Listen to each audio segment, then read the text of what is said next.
Welcome back to day 3 of Built to Scale. I am so excited that you are here for day 3, and I cannot wait to get into what we are going to talk about today. Over the last couple days, we've talked about your lead systems and your conversion systems. We've talked about how people find you, how they become clients, and today we're going to talk about what comes next. What happens after somebody buys from you.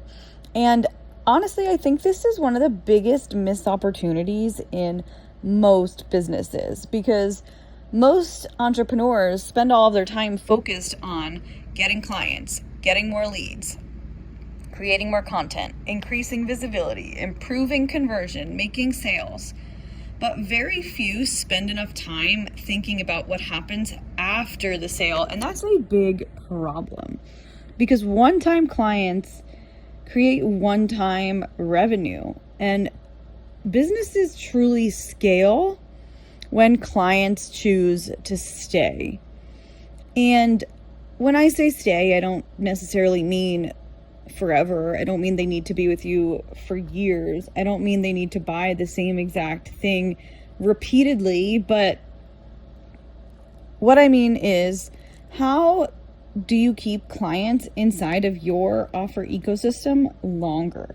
Because the easiest client to sell to is the one who has already bought from you, already knows you, already trusts you, already believes in your ability to help them, because they have already received fan-freaking-tastic results from you.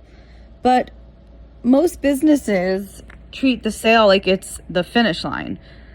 And if it's a project-based sale, when the project ends, when the contract ends, so does the relationship.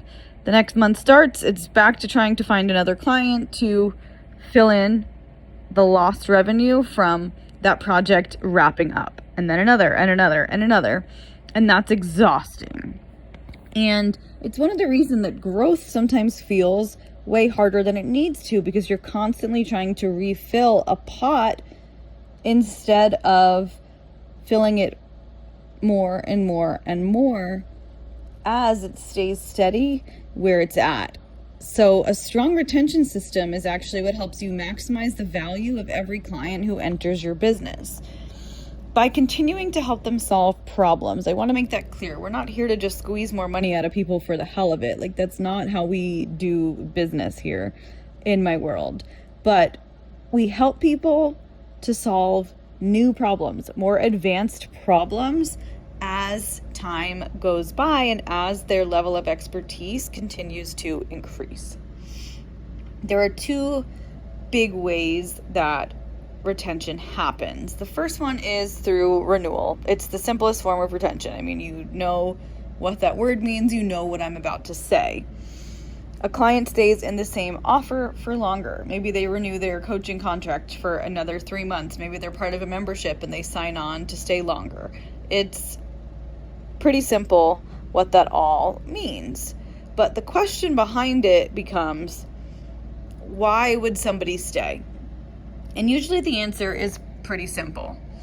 Because they're getting results. People stay when they believe that continuing to be there is going to help them achieve a better outcome, achieve a stronger outcome, achieve something new, achieve something that they don't have. It is going to give them a result that they still want.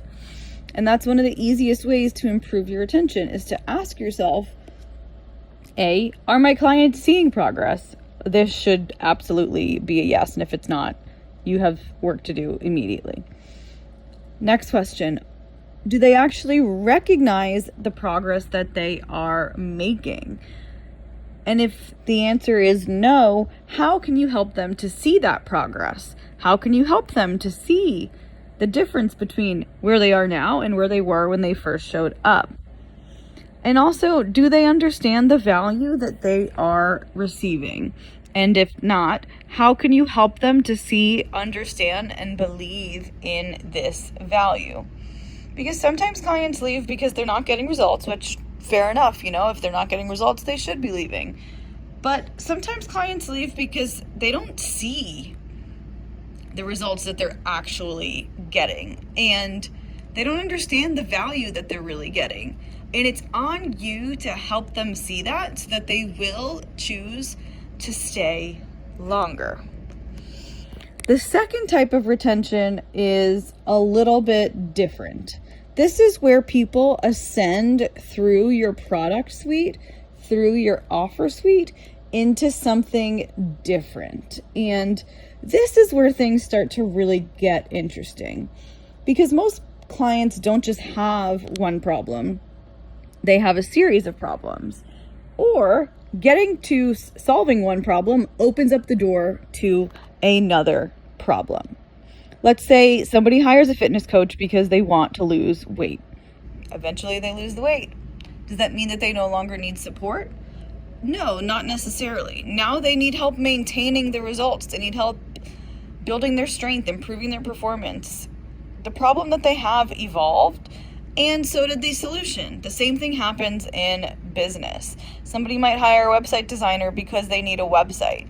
Once the site is finished, the next challenge might be getting traffic to the website, then converting that traffic, then retention, then scaling. Every solution creates the opportunity for a new solution. Every time a problem is solved, a new problem is going to arise.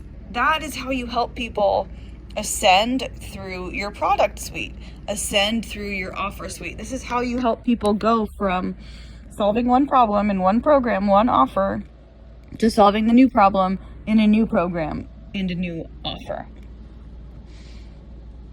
And so this is where I want you to think differently about your offers. Instead of just asking, what do I sell? I want you to think about what journey your client is on. Because scalable businesses, they don't just create offers out of nowhere. They don't just create offers that exist in a vacuum. They create offers that exist in ecosystems that lead naturally to the next one. One solution creates the opportunity for another solution, another solution, another solution.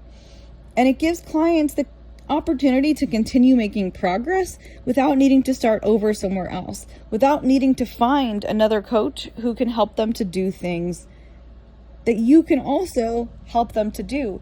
But you've already built trust with them. They've already seen results from you, and they know that you can help get them to the next level too. So now let's do a little exercise.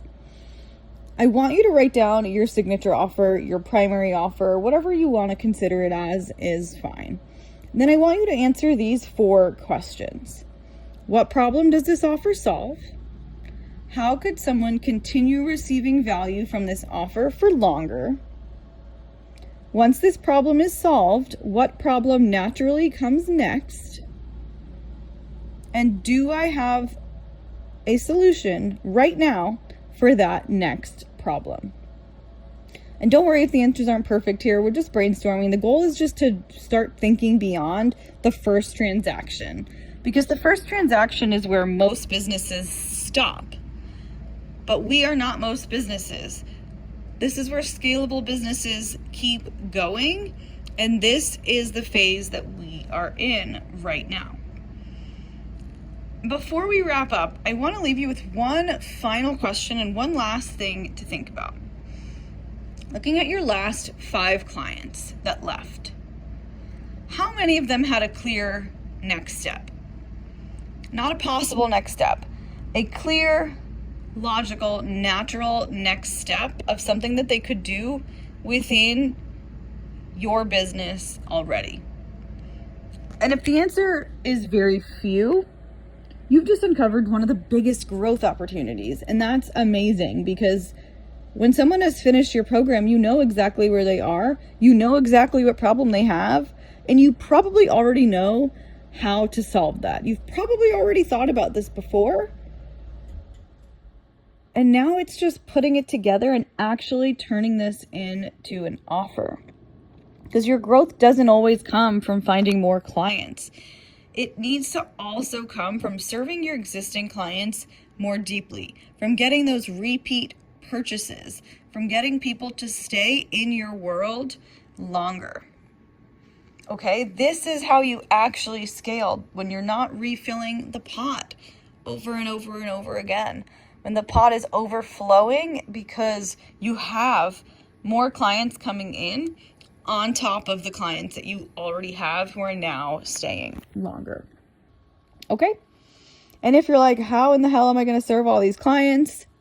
You're in luck. Tomorrow we are going to talk about the fourth system in this amazing built to scale framework: capacity and delivery. I use the two interchangeably, but at the end of the day, they mean the same thing.